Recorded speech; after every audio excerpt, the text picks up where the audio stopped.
নমস্কার বন্ধুরা, আমি সুমি কিচেনে সবাইকে স্বাগতম নতুন রেসিপি দেখার জন্য। আজকে আমি নিয়ে এসেছি মসুরের ডাল দিয়ে পাট শাকের একটি রেসিপি। এটি কিন্তু খুব একটি জনপ্রিয় রেসিপি, আর রেসিপিটা কিন্তু দেখতে যেরকম খেতে কিন্তু আরও দ্বিগুণ স্বাদের হয়। আর এদিকে এই রেসিপিটি বানানোর জন্য লাগছে 150 গ্রাম মসুরের ডাল। ডাল থেকে আমি ভালো করে 5 থেকে 6 বার ধুয়ে নেব।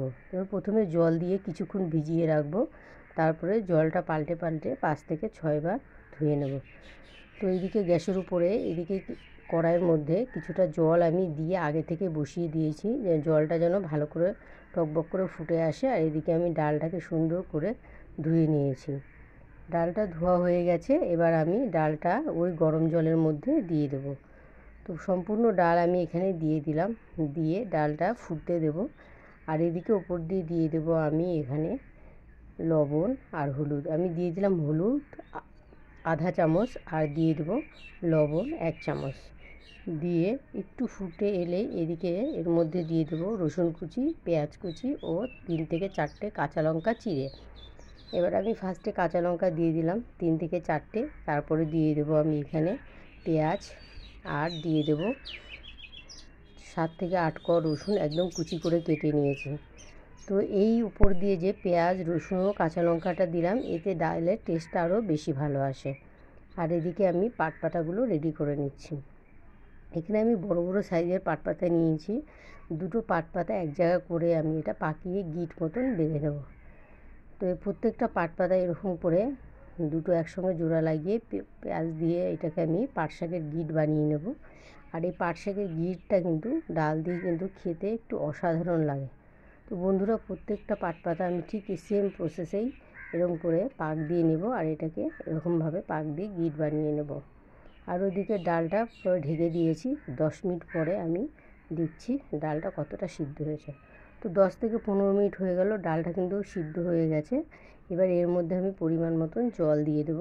জলটা আমি এখানে খুব বেশি দেব না, পরিমাণ অনুযায়ী। ডালটা কিন্তু খুব বেশি পাতলাও হবে না, আর খুব বেশি গাঢ়ও হবে না। এদিকে পাটপাতাগুলো সম্পূর্ণ গিট আমি বেঁধে নিয়েছি। এবার আমি এই ফুটন্ত ডালের মধ্যে পাটপাতার গিটগুলো দিয়ে দেব। আপনারা চাইলে কুচি কুচি পাটপাতা এমনি ছোট ছোট টুকরো করে কেটে নিলেও পারেন, আর চাইলে এরকম বড় বড় পাটপাতাগুলো দুটো এক জায়গা করে গিট করে নিয়ে ডালের মধ্যে দিতে পারেন। এটার টেস্টটা কিন্তু একটু বেশিই আসে। তো এবার ফুটতে দেবো। ফুটে এসে এবার আমি এটাকে সামান্য পরিমাণ লবণ দিলাম। লবণটা স্বাদ অনুসারেই দিতে হবে, টেস্ট অনুযায়ী। আর এদিকে ডালটা লবণটা দিয়ে এবার একটা পাত্রে আমি নামিয়ে নিলাম। নামিয়ে কড়াইটা পরিষ্কার করে গ্যাসের উপরে বসিয়ে দেবো। কড়াইয়ের মধ্যে দিয়ে দিলাম সরষের তেল। তেলটা গরম হয়ে গেলে পরে ফোড়নে দিয়ে দেবো আমি এখানে শুকনো লঙ্কা। এখানে 4 থেকে 5টা শুকনো লঙ্কাকে আমি মাঝখান থেকে চিড়ে তেলের মধ্যে দিয়ে দিলাম। আর দিয়ে দেবো জিরে, আর দিয়ে দেবো রসুন কুচি, পেঁয়াজ কুচি।